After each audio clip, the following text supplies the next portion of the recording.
C'est un Camille Lacour complètement dégoûté qui s'est exprimé sur les réseaux sociaux après le report de la rencontre entre l'OM et l'OL.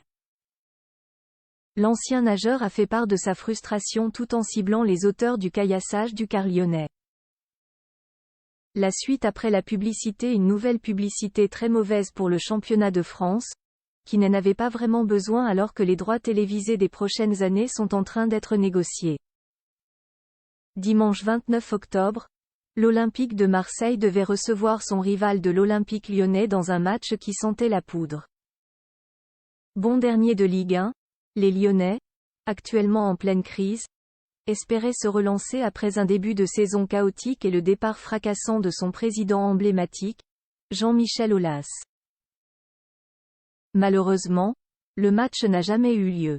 Au moment d'arriver au stade Vélodrome, le car emmenant les joueurs et le staff de l'OL a été victime d'un caillassage particulièrement violent de la part de pseudo-supporters marseillais. Des vitres ont été brisées en 1000 morceaux et l'entraîneur du club rhodanien, Fabio Grosso, a été touché au niveau du visage. Soigné à son arrivée au stade, le technicien italien n'a pas été en mesure de tenir sa place et les instances du football français ont décidé, après plusieurs minutes de réflexion, de reporter le match à une date ultérieure.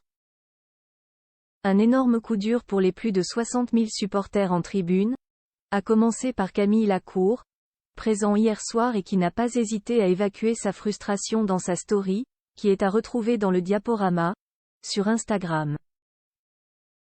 Installé à Marseille depuis plus d'1 an maintenant avec sa famille, l'ancien nageur de 38 ans a pâti de la bêtise d'une poignée de personnes et il n'a pas mâché ses mots.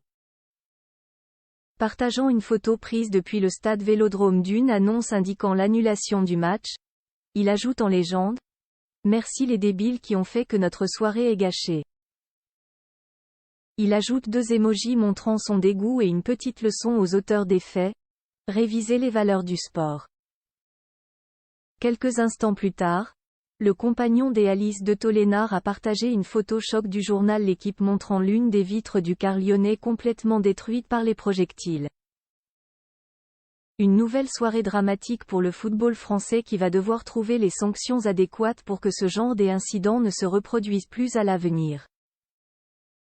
La suite après la publicité. La suite après la publicité.